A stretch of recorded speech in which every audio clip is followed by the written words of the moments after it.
चलिए, आज का जो सेशन हम लोग करेंगे वो अति महत्वपूर्ण है, खास करके एसटीटी वालों के लिए। और जो लोग सोशल साइंस से हैं 9 to 12 के लिए, तो उनको भी यहाँ से निश्चित तौर पे ये क्वेश्चन पूछे जाएंगे, तो उसको हम लोग देखेंगे सबसे पहले।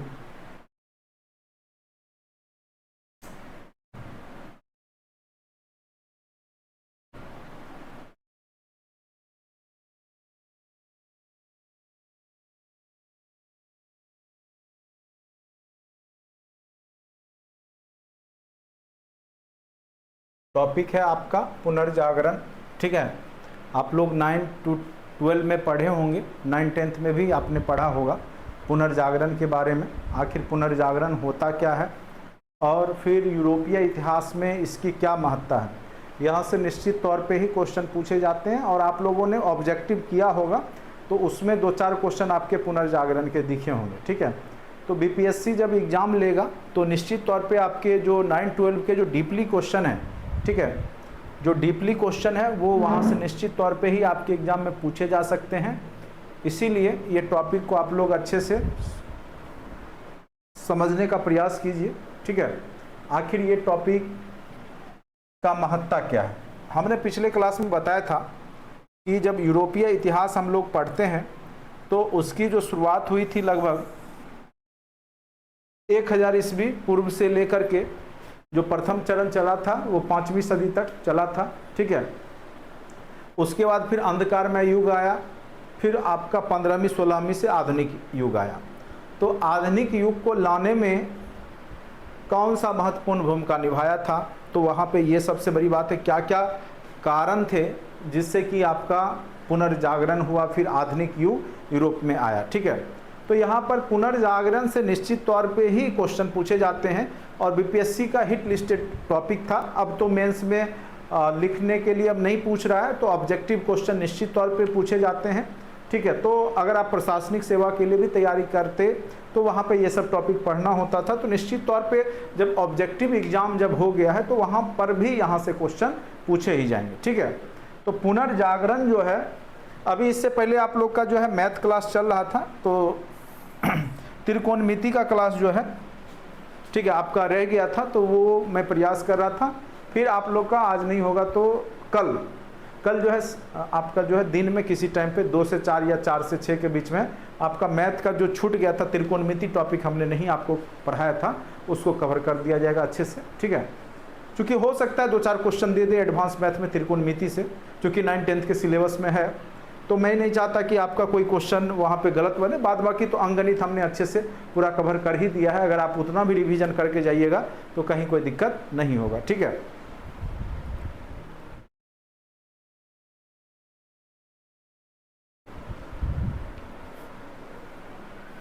ये 1 to 5 के लिए नहीं है, ये 1 to 5 के लिए नहीं है, ये आपका अब जो 9, 10, 11, 12 और एस्टेट अगर बैठेंगे उनके लिए। ठीक है, ये क्लास जो है आपका मेन रूप से एसटीटी में जो बैठेंगे, जो 9 to 12 के लिए बैठेंगे सोशल साइंस के लिए, उनके लिए टॉपिक है।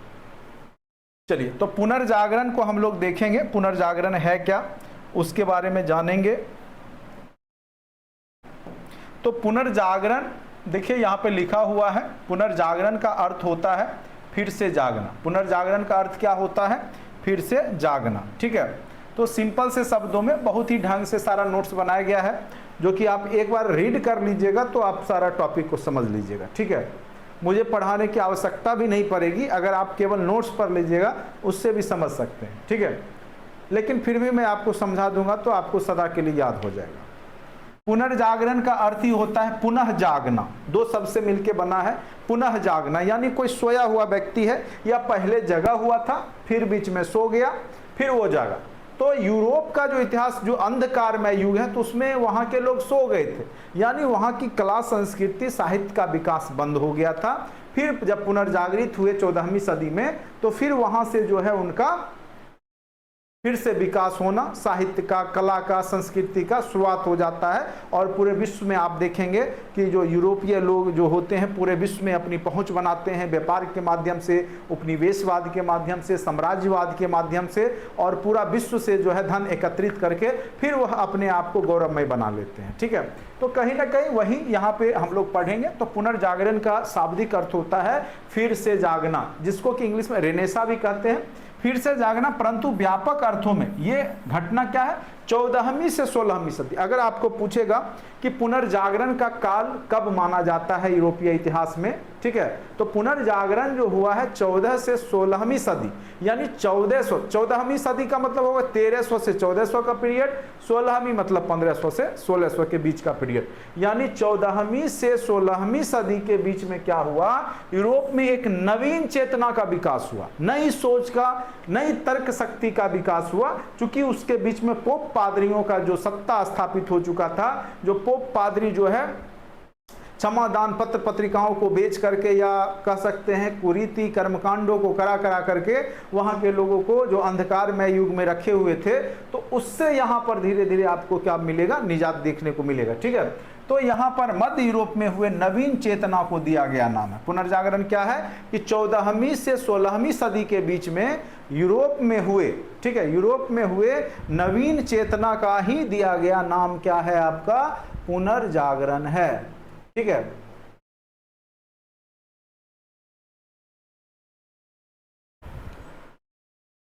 हाँ टाइमिंग नहीं दिया, ये रिकॉर्डेड सेशन में जाएगा। ये कंटेंट के लिए जो आगे जो लोग एसटीईटी का जो जुड़ेंगे उनके लिए कंटेंट बना रहे थे हम, तो सोचे आप लोग को ऑनलाइन लाइव कर लें। ठीक है, बाकी देखिए कंटेंट रहता है तो फिर जब भी टाइम मुझे मिलता है तो मैं कंटेंट बना करके अपना डाल देता हूं, जिससे कि जब हमारे पास टाइम नहीं भी मिले तो आप लोग पढ़ सकते हैं अच्छे से। ठीक है, इसीलिए पुनर्जागरण के भिन्न भिन्न अर्थ दिए गए हैं। पुनर्जन्म भी इसको कहा गया, बौद्धिक जागरण भी कहा गया, जो कि लोगों के बौद्धिकता का यहाँ पे जागरण हुआ। पुनरुत्थान भी कहा गया, सांस्कृतिक जागरण भी कहा जाता है। ठीक है, तो ये सब शब्द जो है नाम, ये पुनर्जागरण को ही दिए गए नाम है। ठीक है, ये सब जो नाम दिए गए वो पुनर्जागरण को ही नाम दिया गया।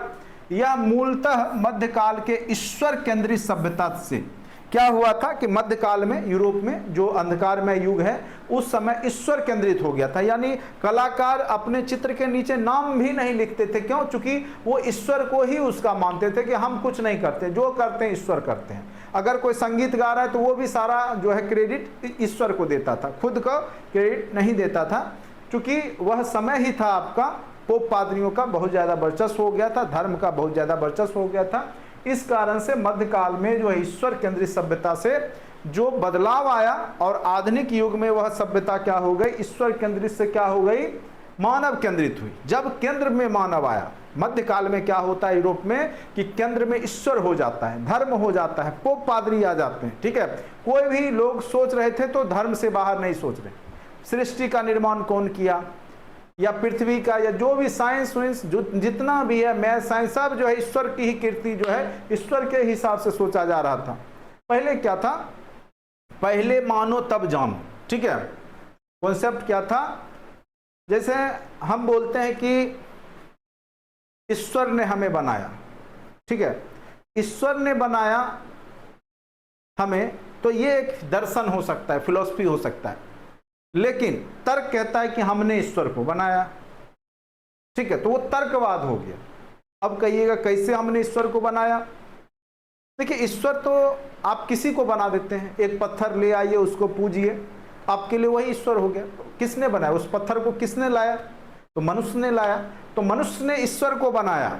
ठीक है, ये आपकी वास्तविकता है। लेकिन अगर आप दर्शन में जाइएगा तो क्या हो जाएगा कि ईश्वर ने मनुष्य को निर्माण किया या बनाया, जो भी। ठीक है, तो यहीं पे यही हो गया कि पहले क्या था, पहले मानो तब जानो।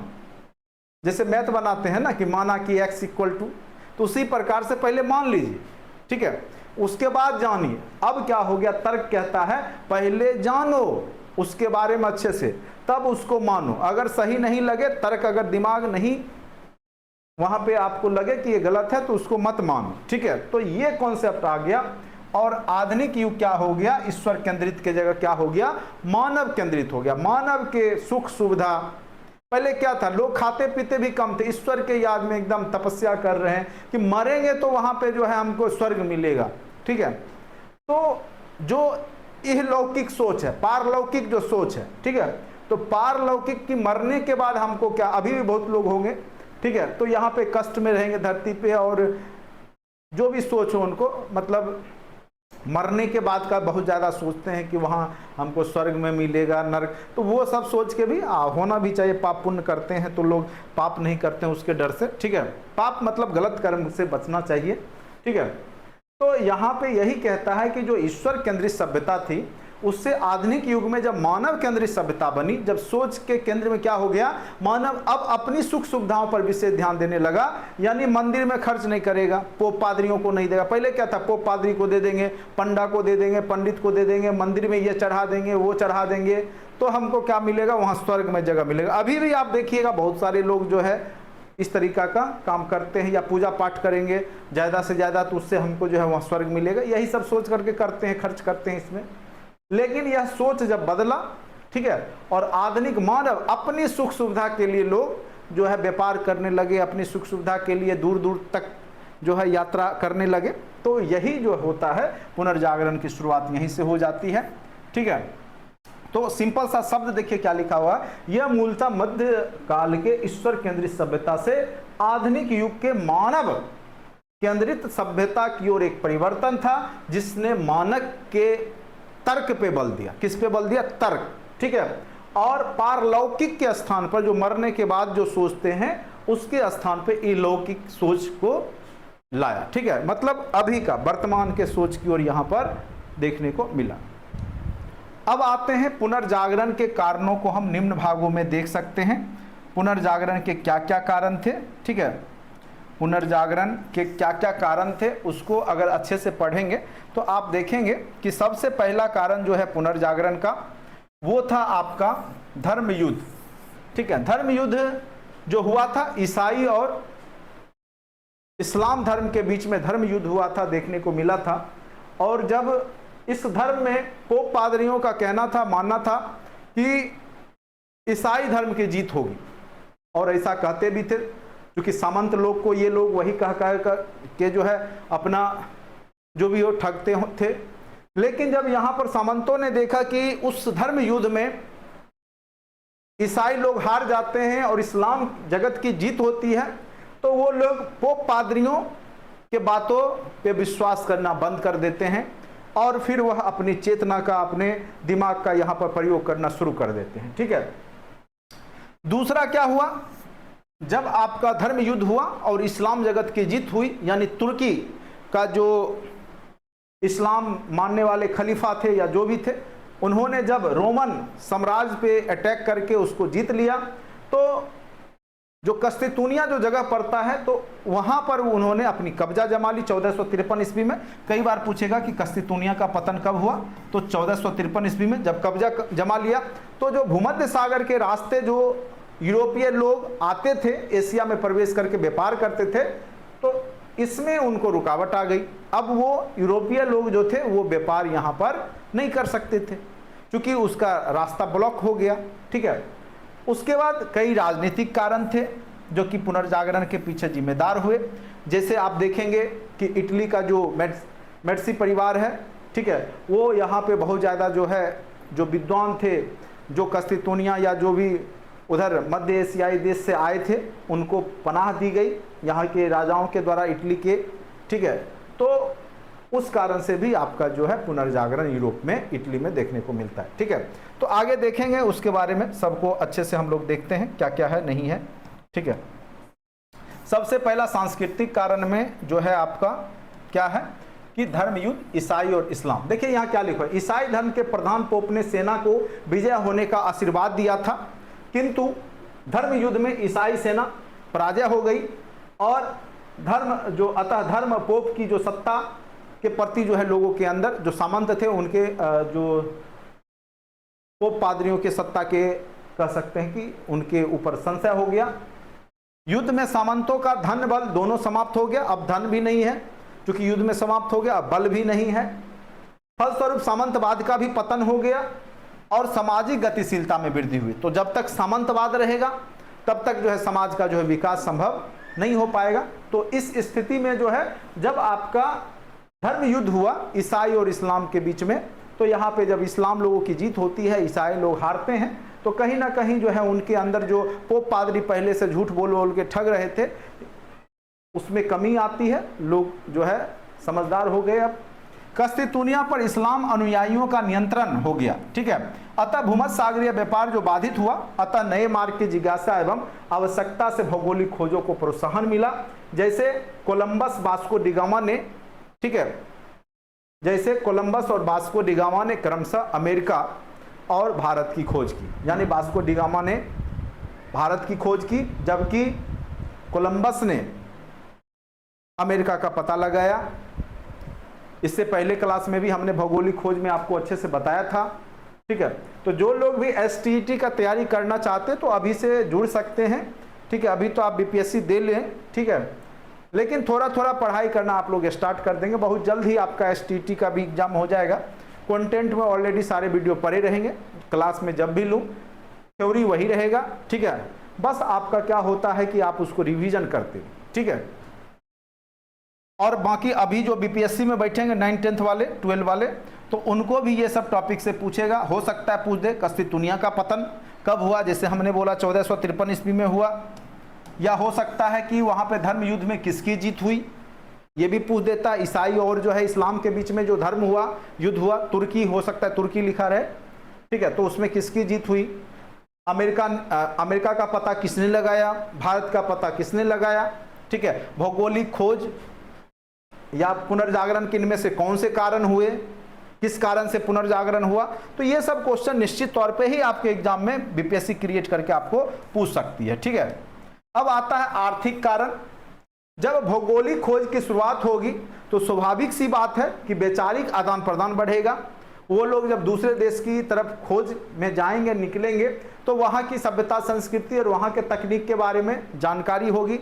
फिर व्यक्तिगत जो चिंतन होता है, हर एक लोग का अपना अपना होता है, आदान प्रदान होगा, जिससे कि लोगों में आत्मविश्वास की भावना बढ़ेगी। क्योंकि सामंतवाद का पतन हो चुका था, तो यहाँ पर क्या हुआ कि लोगों के अंदर जो है वैचारिक आदान प्रदान होना शुरू हो गया, व्यापारिक विकास संभव हुआ और पूंजीवादी तत्वों द्वारा पुनर्जागरण को समर्थन दिया गया। तो जो भी बिजनेसमैन थे, व्यापारी लोग थे, वो यहाँ पर पुनर्जागरण को समर्थन दिए और अपने अतीत को फिर से, जो उनका ग्रीक रोमन काल वाला अतीत था, पूरे एशिया पे कब्जा करने वाला सोच और पूरे साइंस में या साहित्य में आगे थे, तो वो फिर से यहाँ पर दोहराने का प्रयास करेंगे। अब देखिए दूसरा आपका तीसरा कारण है सामाजिक कारण। पुनर्जागरण का तीसरा कारण सामाजिक कारण बनता है। सामाजिक कारण कैसे, जब सामंतवादी व्यवस्था समाप्त होगी, यानी जो बंद अर्थव्यवस्था, क्लोज्ड इकोनॉमी वाला, क्योंकि सामंतवाद क्या होता है कि वो अपने क्षेत्र में दूसरे को व्यापार करने नहीं देते हैं, ठीक है। तो इस स्थिति में क्या होगा कि बंद व्यवस्था कमजोर होगा। चूंकि क्या होगा, यहाँ पे सामंतवाद समाप्त होगा और नए मध्यम वर्गों का विकास हुआ, जिसने कि पुनर्जागरण के तत्वों को क्या किया, समर्थन दिया, ठीक है। तो ये अति महत्वपूर्ण लाइन था। तो सामाजिक ढांचा के रूप में आप देखेंगे जो सामंतवाद था वो आपको पुनर्जागरण के कारण में, जब वह पतन होता है धर्म युद्ध के कारण, तो उससे जो है यहाँ पे सामाजिक स्ट्रक्चर में बदलाव आता है। जो बंद अर्थव्यवस्था है वो खुली अर्थव्यवस्था की ओर बदल जाती है, विचारों का आदान प्रदान होता है, लोग एक दूसरे से मिलने लगते हैं, जिससे कि यहाँ पर जो है एक पुनर्जागरण वाला माहौल क्रिएट होता है, ठीक है। उसके बाद देखिए कस्तितूनिया का पतन, देखिए यहाँ लिखा हुआ है कस्तितूनिया पर इस्लाम का नियंत्रण था, अतः मौजूद यूरोपीय विद्वान कलाकार भागकर निकट के इटली क्षेत्र में पहुंचे। क्योंकि जब वहां पे इस्लाम का कब्जा हो गया तो वह अपने साथ जो है बहुत ज्यादा ग्रीक और लैटिन ग्रंथ जो था उनके पास वो लेके भी आए, जिसमें रोमन साम्राज्य की मानवतावादी जो लौकिक चेतना प्रवृत्तियां थी वो उसमें वर्णित थी। अतः इन ग्रंथों के अध्ययन से क्या हुआ कि वो लोग अपने अतीत से प्रेरित हुए। कैसे हम लोग बोलते हैं हमारा जो अखंड भारत था अशोक के समय में, ठीक है, अभी भी संसद भवन में जो भारत का मैप लगाया गया वो अखंड भारत का लगाया गया। कैसे, क्यों लगाया गया, ठीक है। तो हमारा भारत, अफगानिस्तान, पाकिस्तान, नेपाल सब, तो आपके पड़ोसी देश को भी इससे जो है तकलीफ है, नेपाल को भी तकलीफ है कि नए संसद भवन में नेपाल को क्यों, उनको लगता है कहीं आगे चल करके भारत उस पर कब्जा ना कर ले, ठीक है। लेकिन हम लोग अपने अतीत को याद करें। चीन भी पूरा भारत का अरुणाचल प्रदेश सर का जो एरिया है अपने में दिखाता है, दिखाने से उसका थोड़ा ही हो जाएगा, ठीक है। मतलब इससे ये होता है कि हम लोग कभी इतने बड़े साम्राज्य में थे और टूट करके विखंडित हो गए, या अपने अतीत को जानने के लिए वो ऐसा किया गया, ठीक है। तो ऐसा होता है, होकर वर्तमान को बदलने का भाव पैदा हुई और मानव के क्षमता और तर्क विवेक को प्रोत्साहन यहां पर मिलेगा, स्वाभाविक सी बात, ठीक है। जब लोगों के अंदर चेतना आएगी, जब लोगों के अंदर चेतना आएगी तो उनके अंदर बदलाव देखने को मिलेगा। मानवतावादी, मानव को केंद्र में रखा जाएगा। पोप पादरियों से जो है लोग दूरी बनाएंगे तो स्वाभाविक है कि व्यापार वाणिज्य का भी विकास होगा, ठीक है। क्योंकि लोग अब क्या हो रहे हैं, पारलौकिक के जगह क्या हो रहे हैं, इहलौकिक, अपनी सुख सुविधा पर विशेष ध्यान दे रहे हैं और सुख सुविधा प्राप्ति के लिए उनको मेहनत करना ही पड़ेगा, व्यापार करना ही होगा, तो वो करेंगे, ठीक है। चलिए, अब एक कारण और था, प्रिंटिंग प्रेस का विकास, ठीक है। क्या हुआ था कि उस समय तक में 11वीं 12वीं सदी में, आपका 12वीं सदी के आसपास चीन में पेपर और प्रिंटिंग प्रेस का आविष्कार हो गया था और इसका पहुंच जो है यूरोप तक हो गया था, ठीक है। तो उससे क्या हो गया, प्रिंटिंग और प्रेस के आविष्कार से, प्रिंटिंग प्रेस और कागज के आविष्कार से जो धार्मिक और जो वैज्ञानिक चिंतन था वो लोगों के बीच में प्रसार हुआ। कोई भी अपना जो है विचारधारा, जो अब जैसे अभी हम आपको पढ़ा रहे हैं तो हम अपनी विचार आपको सुना रहे हैं, तो कैसे सुना रहे हैं, जब ये टेक्नोलॉजी आया, अखबार पेपर के माध्यम से, जब तभी लोग अपनी विचार को दूसरे तक पहुंचाएंगे। क्योंकि आप बोलिएगा 100, 50, 150 आदमी सुनेगा, ठीक है। जब आप तकनीक का उपयोग करिएगा, अखबार में लिख दीजिएगा यही घटना को, तो लगभग सब लोग पढ़ेंगे, तो उससे उनको जानकारी होगी। तो स्वाभाविक सी बात है, जब प्रिंटिंग प्रेस का आविष्कार होगा, कागज का आविष्कार होगा, तो जो चिंतन है, जो बौद्धिक चेतना का जो प्रसार है वो तेजी से होगा, ठीक है। और बाइबिल का अनुवाद जो है लोकल लैंग्वेज में भी, जैसे जर्मनी में उस समय तक क्या हो गए, मार्टिन लूथर आ गए, उन्होंने 95 थीसिस नामक जो कह सकते हैं कि वहाँ प्रकाशित कर दिया, तो वो सब का प्रचार होने लगा। वो वहाँ के जर्मनी भाषा में जो है बाइबिल को जो है लिखा और अनुवाद कर दिया उसको, तो लोग वहाँ पे अपने भाषा में पढ़ने लगे, उससे बाइबिल के अर्थ के बारे में, तो वो लोग पोप पादरियों से अब क्या हो गए, बचने लगे, दूर होने लगे, ठीक है। अब ज्ञान सर्वसुलभ हो गया, लोगों को गुमराह नहीं किया जा सकता था क्योंकि लोगों ने बाइबिल घर में रखना शुरू कर दिया। अब तक क्या हो गया कि जब प्रिंटिंग प्रेस आया तो बाइबिल सब लोग अपने अपने घर में रखने लगे और उसके जो मेन थीम है, जो बाइबिल कहता है, उसको लोग समझने लगे और फिर जो है वो पोप पादरियों से बच गए और वहाँ पे नहीं जाते थे पोप पादरियों के पास बाइबिल के लाइन को समझने के लिए, तो वो खुद अपने तर्क का प्रयोग यहाँ पर करने लगे। तो ये सब सारे कारण जो थे वो पुनर्जागरण के कारण थे, ठीक है। ये सब सभी कारण जो थे पुनर्जागरण के कारण थे। अब हम लोग जानेंगे कि पुनर्जागरण की क्या विशेषताएं थी, क्या था पुनर्जागरण की विशेषता, उसके बारे में हम लोग जानेंगे। तो सबसे पहला इसने मानवतावाद को जन्म दिया, यानी मानव को केंद्र में रखा, यानी कोई भी काम मानव के विकास के लिए, मानव के स्वाभिमान के लिए, मानव मतलब मानवता के लिए होना चाहिए, ह्यूमैनिटी के लिए, ठीक है। तो पोप पादरी का जो, जैसे क्या होता था कि क्षमा पत्र वो लोग बेचते थे, कोई मर्डर कर दिया और वहाँ जो है 2 लाख 4 लाख का क्षमा पत्र खरीद लिया, उसका पाप खत्म हो गया, उसको कोई सजा नहीं होता था। इस तरीका से वो जो करने लगे थे पोप पादरी, तो वो सब से यहाँ पर जो है बचाव देखने को मिलेगा, मानवतावादी सोच बढ़ जाएगी, व्यक्तित्व का विकास होगा, व्यक्तिवाद आएगा। कोई भी चित्रकार अगर चित्र बनाएगा तो वो अपने नीचे नाम लिखेगा, जैसे लियोनार्डो दा विंसी ने मोनालिसा की कृति की, तो उसने लिखा, तब तो आज हम लोग पढ़ते कि मोनालिसा किसकी कृति है, लियोनार्डो दा विंसी। उससे पहले का जितना भी चित्र है उसमें कोई चित्रकार का नाम ही नहीं है, क्योंकि वो सारा डेडिकेटेड टू किसको था, ईश्वर को, यानी मनुष्य ने नहीं बनाया, ईश्वर ने बनाया। तो वहां पे व्यक्ति का जो है वहां पर विकास नहीं होता था, व्यक्तित्व का विकास नहीं होता था, लोग उसको जानते नहीं थे। अभी देखिए, अच्छा सिंगर है, अच्छा गायक है, अच्छा कलाकार है, अच्छा टीचर है, उसको सब लोग जान रहे हैं। तो इसलिए अब हम पढ़ा दिए, हम बोले हम नहीं पढ़ा रहे हैं, ये कौन पढ़ा रहे हैं, ऊपर वाले पढ़ा रहे हैं। अरे पढ़ा तो रहे हम ही ना, ठीक है। तो व्यक्तित्ववाद का तभी विकास होगा जब व्यक्ति या मानव केंद्र में आएगा और जब वह अपनी कृति के आगे, जैसे हम नोट्स दिए अपना नाम लिख देंगे, कोई भी अपना चित्रकारी किया नाम लिख देगा, उससे व्यक्तित्व का विकास होगा, उसका क्या होगा, व्यक्तिवाद हो जाएगा, ठीक है, विशेष व्यक्ति पे यहाँ पे उसकी महत्ता बढ़ेगी। यहाँ पे धर्म निरपेक्षता, धर्म को जो है सभी धर्मों को समान रूप से देखा जाने लगा पुनर्जागरण के बाद, धर्म निरपेक्षता देखने को मिलती है। चेतना तर्क बुद्धिवाद आया, पहले जानो तब मानो, बताया ही पहले क्या था कि पहले मानो तब जानो, अब क्या हो गया, पहले जानो तब मानो, ठीक है। मध्यम वर्गीय, स्वाभाविक है मध्यम वर्गीय चेतना का ही विकास होगा, क्योंकि व्यापारी वर्ग का यहाँ पे आप देखिएगा बहुत ज़्यादा, यहाँ पे चूंकि वो लोग अब पारलौकिक के जगह इहलौकिक हो गए, तो अपनी सुख सुविधाओं के लिए वो क्या करेंगे, व्यापार करेंगे। और एक मध्यम वर्गीय जो कह सकते हैं कि विकास होगा मध्यम वर्ग का, व्यापारी वर्ग का, और उसके अंदर एक चेतना का भी निर्माण होगा। सांस्कृतिक विकास होगा, ठीक है। उसके बाद सामंतवादी विरोधी, इसकी विशेषता क्या थी, ये सामंतवाद को सपोर्ट नहीं करता है, ठीक है। आपका जो पुनर्जागरण है ये सामंतवादी विरोधी है।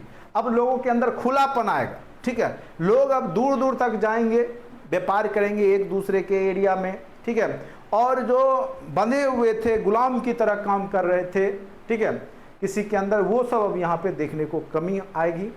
बहुमुखी प्रतिभा का विकास होगा, जैसे लियोनार्डो विंसी एक इंजीनियर भी थे, एक चित्रकार, 16 गुण उनके अंदर था, 16 तरह के गुण, यानी जानकार थे, चित्रकार भी थे, मूर्तिकार भी थे, संगीतकार भी थे, ठीक है। तो 16 गुण उनके अंदर था, यानी एक से ज्यादा बहुमुखी प्रतिभा, एक से ज्यादा गुण उसके अंदर, ठीक है, विकास देखने को मिलता है कि लोग एक से ज्यादा, जैसे अरस्तु के बारे में आप लोग सुने होंगे, वो तो ऐसे बहुत प्राचीन था, ग्रीक रोमन सभ्यता, लेकिन उसी तरीका का व्यक्तित्व का यहाँ पर भी अब विकास होना शुरू हो जाएगा, जिसको हम बोलते हैं बहुमुखी प्रतिभा। जैसे मान के चले कोई क्रिकेटर है, ठीक है, क्रिकेट खेलता है और वो अच्छा फुटबॉलर भी हो जाए, अच्छा वॉलीबॉल भी खेल ले, अच्छा जो है टेनिस भी खेल ले, तो उस स्थिति में हम क्या बोलेंगे, वो बहुमुखी प्रतिभा का है। तो वही है, तो यहाँ पे आपका नाम भी कई बार पूछ दिया जाएगा, ठीक है। छोटा ही टॉपिक है, ज़्यादा बड़ा टॉपिक नहीं है, इसीलिए हमने सोचा ये टॉपिक को है जो रिकॉर्ड कर लिया जाए, और हमने आपको लाइव भी पढ़ाने का प्रयास किया, ठीक है, क्योंकि लाइव ले ही रहे तो अपना लाइव हो गया आप लोग भी। मानवतावाद, ईश्वर की जगह मानव को चिंतन के केंद्र में रखा गया, जिसका तात्पर्य जीवन के सभी गतिविधियों को केंद्र क्या होना चाहिए, मानव, यानी मानवतावाद पुनर्जागरण का ही देन है। ये एकदम पूछ सकता है क्या परिणाम हुए, इनमें से कौन परिणाम आपके पुनर्जागरण के नहीं हुए, इस तरीका का 3 दे देगा, चौथा जो होगा नहीं हो। तो समझ गए ना क्या क्या विकास हो। ये आप थोड़ा सा कॉमन सेंस लगाएंगे, देखिए ये सब रटने का चीज़ नहीं होता है, समझने का चीज़ है। अगर आप अच्छे से समझ लेंगे तो कोई भी एग्जाम में बैठिए, स्टेट बैठिए, बीपीएससी बैठिए, बीपीएससी टीचर के लिए बैठिए, जो भी एग्जाम बैठना होगा उसमें आप बैठिए, कहीं कोई दिक्कत नहीं है, ठीक है। चित्रकला, चित्रकार, जैसे द लास्ट सफर एक चित्र है, लियोनार्डो दा विंसी का चित्र है, आप लोग नेट पे सर्च मारिएगा दिखाई देगा। मोनालिसा आप लोग तो जानते होंगे, मोनालिसा एक बहुत अच्छा सुंदर एक स्त्री का चित्र है। तो द लास्ट जजमेंट, एंजेलो एक कलाकार है उनका है, मेडोना, राफेल एक कलाकार है उनका है। तो ये सब चित्रकार हुए, कहाँ पे हुए, तो ये पुनर्जागरण के बाद इटली में ही ये सब हुए, चूंकि वहीं पे सबसे पहले पुनर्जागरण हुआ। मूर्ति कला के रूप में आपको बंधा हुआ गुलाम, डेविड पाइटा की मूर्ति जो बनाई गई एंजेलो के द्वारा। अब देखिए एंजेलो यहाँ पे जो है एक चित्रकार भी हैं, एक मूर्ति कला के भी निर्माण करता है, ठीक है। उसी समय लंदन में सेंट पॉल चर्च बनाया गया, रोम का सेंट पीटर चर्च पूछेगा कि सेंट पीटर चर्च कहाँ स्थित था, तो रोम में, या पूछ देगा सेंट पॉल चर्च कहाँ है, सेंट पॉल स्कूल वगैरह का नाम सुनते होंगे आप लोग, तो ये आपका कहाँ पे है, लंदन में। और फिर उसी समय ओपेरा, संगीत, नाटक, ये सब का भी शुरुआत हो गया था। लोग नाटक खेलना, ओपेरा, संगीत, ये सब का शुरुआत आपका पुनर्जागरण के बाद ही आपको यूरोप में देखने को मिलता है, ठीक है। तो ये सबसे भी क्वेश्चन आपका पूछ देगा, मोनालिसा किसकी कृति है, द लास्ट सफर किसके द्वारा चित्रकार किया गया, बनाया गया, मोनालिसा किसकी कृति है, द लास्ट जजमेंट किसकी कृति है, मेडोना किसकी कृति है। तो इस तरह के क्वेश्चन आपके एग्जाम में पूछा जा सकता है, ठीक है। अब आते हैं व्यक्तित्ववाद, वही चीज को अब यहाँ पे समझाया गया है। व्यक्ति को महत्व, पहले साहित्यकार या कलाकार अपने कृतियों पर अपना नाम नहीं लिखते थे और उसको अपनी ईश्वर की कृति मानते, जो भी वो करते थे वो ईश्वर को मानते थे कि वो हमने नहीं बनाया, ईश्वर ने बनाया। ठीक है, अब कलाकार अपनी कृतियों पर हस्ताक्षर या उस पर साइन, देखते हैं अब आर्ट बाय लिख दिया जाता है नाम दे करके ऐसे।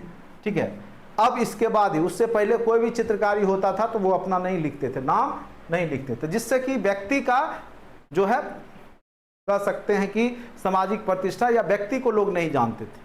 बहुत सारा सॉन्ग है, बहुत आपको सुनने में अच्छा लगता है, गाया है उसका नाम आप जानते हैं, लेकिन लिखा किसने है, लिखा किसने है वो बहुत कम लोग को पता है। तो मेन तो लिखने वाला हुआ ना। ठीक है, तो उसको आप जान ही नहीं रहे हैं। सामने में जो आया, गुनगुनाया, डांस किया, उसको आप जान गए, लेकिन जो मेन रूप से उसको गुनगुनाना या जो भी है उसको संगीत के रूप में लय किया, उसको आप नहीं जानते उतना लोग। ठीक है, तर्क एवं बुद्धिवाद, अब जब जानो तब मानो पर बल दिया गया। ठीक है, अब क्या दिया गया,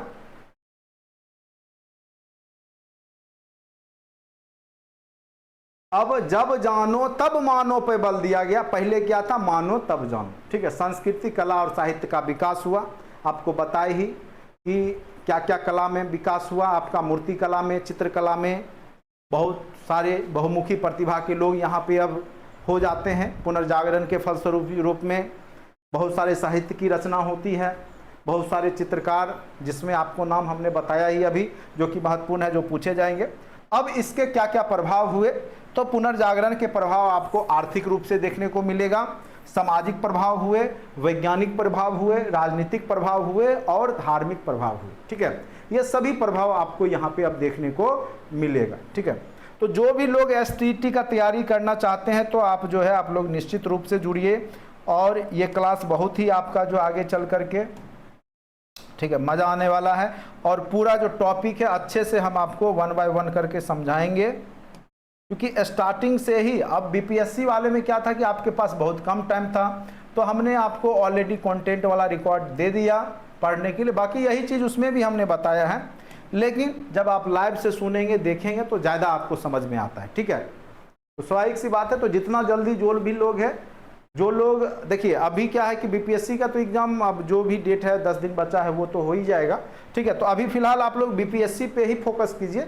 मैं ये नहीं कर रहा हूँ कि एसटीईटी पे फोकस कर लीजिए, लेकिन जिनका दोनों सिलेबस सेम है, ठीक है, जैसे 9, 10, 11, 12 वालों का, जैसे ये सब सेम ही है, तो मैं इसीलिए पढ़ा रहा हूँ कि आपका भी काम हो जाएगा और कुछ वीडियो कंटेंट में जो एसटीईटी से जुड़ेंगे उनके लिए भी तैयार हो जाएगा। ठीक है, चलिए, आर्थिक प्रभाव, भौगोलिक खोजों में तेजी आई। पुनर्जागरण का ही प्रभाव था कि आपका भौगोलिक खोज जो 1492 में, क्योंकि आपका पुनर्जागरण 14वीं से 16वीं सदी में हुआ है, और आप देखेंगे कि 1498, 1492, 1400 के बाद ही जो है आपका मेन रूप से खोज हुआ है, भौगोलिक खोज हुआ है।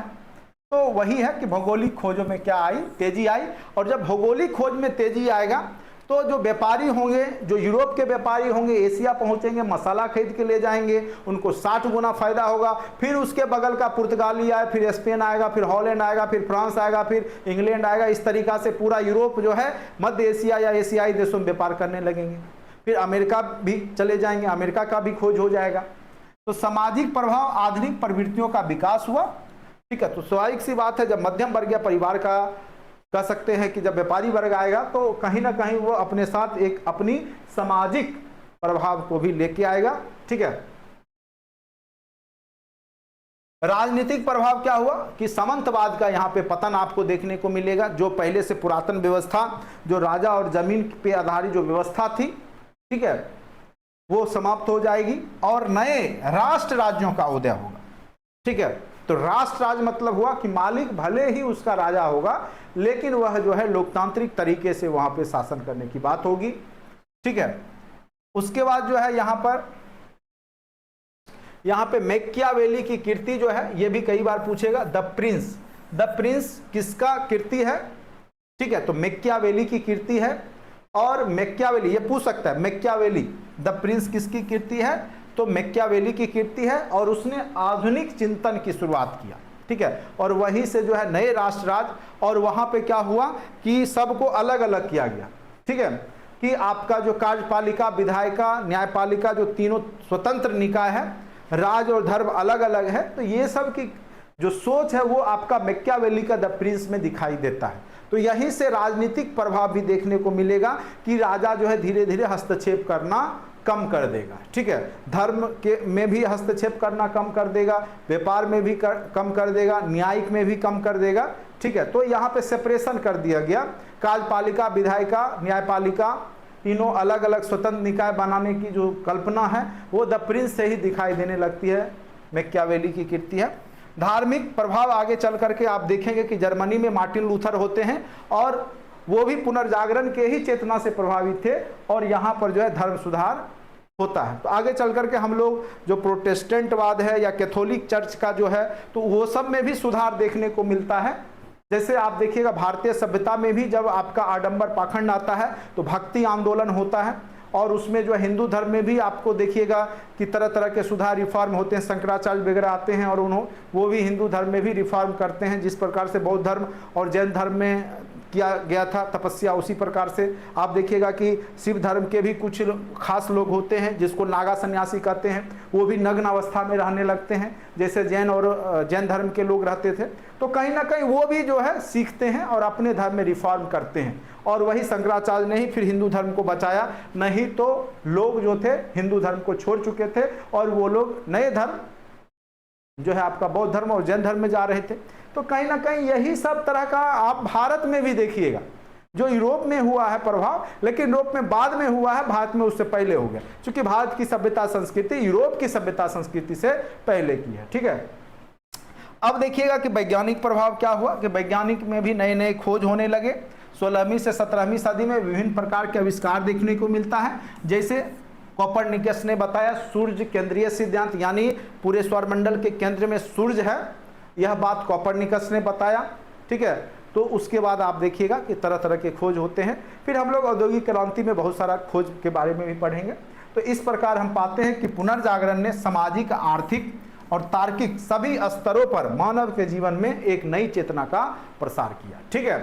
तो इसके बाद हम लोग फिर नेक्स्ट टॉपिक पढ़ेंगे धर्म सुधार, वो दूसरे दिन पढ़ेंगे। छोटा छोटा टॉपिक है, 15 मिनट आधे घंटे का है, अगर आप लोग अच्छे से पढ़ लेते हैं तो कहीं कोई दिक्कत नहीं होगा। तो इसमें जो क्वेश्चन पूछेगा आपका, ठीक है, जो क्वेश्चन है इसमें तो ऑब्जेक्टिव अभी हमने नहीं दिया है, लेकिन जो क्वेश्चन पूछे जाएंगे वो ये पूछ सकता है कि जैसे आपका जो वैज्ञानिक आविष्कार हुए वो किस सदी में सबसे ज्यादा हुए, तो 16वीं 17वीं सदी में, ठीक है। उसके बाद मैकियावेली, ये थोड़ा सा ये साथ कर लीजिएगा, मैकियावेली द प्रिंस किसकी कीर्ति है, मैकियावेली अति महत्वपूर्ण है। द प्रिंस किसकी कीर्ति है, तो मैकियावेली की कीर्ति है द प्रिंस, ये पूछ सकता है आपका ऑब्जेक्टिव के तौर पर, ठीक है। मैं बता देता हूं क्या क्या पूछ सकता है यहां से, देखिए, और वही पूछेगा, आप देखिएगा जब भी पूछेगा। अब यहां पर देखिए ये पूछ सकता है मोनालिसा किसकी कीर्ति है, लियोनार्डो दा विंसी की कीर्ति है। द लास्ट सपर जो चित्र कला है वो किसकी कीर्ति है, तो लियोनार्डो दा विंसी का है। द लास्ट जजमेंट किसका है, एंजेलो का है। मेडोना किसकी कीर्ति है, राफेल का। तो ये आपका चित्रकार और चित्रकला पूछ सकता है। बंधा, गुलाम, डेविड, पाइटा, ये सब जो मूर्ति है वो माइकल एंजेलो की कीर्ति है। फिर आपका पूछेगा रोम का ये सेंट पीटर चर्च कहाँ स्थित था, तो रोम में। सेंट पॉल चर्च कहाँ स्थित था, तो लंदन में। ओपेरा संगीत नाटक की शुरुआत कब से हुई है, तो पुनर्जागरण के बाद से, ठीक है, 14वीं सदी से। तो इस तरीका से क्वेश्चन नए नए क्रिएट करके यहाँ से पूछे जाते हैं। पिछले बार एक बार पूछा था प्रिंटिंग प्रेस और कागज का आविष्कार कब हुआ था, तो याद रखिएगा 12वीं सदी में हुआ था, ठीक है। उसके बाद ये कहाँ पे हुआ था, तो चीन में कागज, और वहीं से जो है यूरोप भी पहुंचा, और ये भी आपका जो है पुनर्जागरण का प्रभाव करने में एक बहुत बड़ा भूमिका निभाता है, प्रिंटिंग प्रेस का विकास, ठीक है। उसके बाद कस्तितूनिया का पतन कब हुआ, तो 1453 में हुआ। क्या हुआ, नहीं हुआ, ये सारा घटना हमने अभी आपको बताया, ठीक है। तो कहीं ना कहीं यही सब क्वेश्चन फिर जब आपके पूछे जाएंगे तो आप आसानी से बनाइएगा। लेकिन उसके लिए भी अब कहेगा कि बंद अर्थव्यवस्था या सामंतवादी व्यवस्था में किस प्रकार की व्यवस्था होती है, तो वो जो है राजा और जो जमीन पे आधारित एक व्यवस्था होती है, सामंती व्यवस्था, तो इसी का अंत होता है पुनर्जागरण के फलस्वरूप, ठीक है। उसके बाद जो है यहाँ पर पूछ सकता है भौगोलिक खोज में भारत की खोज कब हुई, अमेरिका की खोज कब हुई, ठीक है। इस तरह का भौगोलिक खोज हमने पढ़ाया, उसमें बताया। इस्लाम और ईसाई के बीच में जो धर्म युद्ध हुआ उसमें किसकी जीत हुई, ये भी क्वेश्चन पूछा जा सकता है, ठीक है। और पुनर्जागरण कब से कब तक हुआ? तो 14वीं से 16वीं सदी। इसका केंद्र कौन सा जगह था? इटली था। कौन सा केंद्र बना यूरोप का? इटली बना पुनर्जागरण का। तो ये सारे ऑब्जेक्टिव क्वेश्चन आपके एग्जाम में पूछे जा सकते हैं। ठीक है, तो छोटा सा टॉपिक था, हमने कवर किया। ठीक है, तो इस वीडियो लेक्चर में इतना ही। अगर अच्छा लगता है तो चैनल को लाइक कर लीजिए, सब्सक्राइब कर दीजिए, और एसटीटी का जो पूरा क्लास से जोड़ने के लिए, चाहे साइंस हो, चाहे मैथ हो, चाहे आप फिजिक्स केमिस्ट्री बायो के हों, चाहे या फिर आप सोशल साइंस के किसी भी सब्जेक्ट के हों, सारा सब्जेक्ट हमारे कोर्स में अवेलेबल है। आप जा करके कोर्स को ले सकते हैं। आज के लिए इतना ही, धन्यवाद।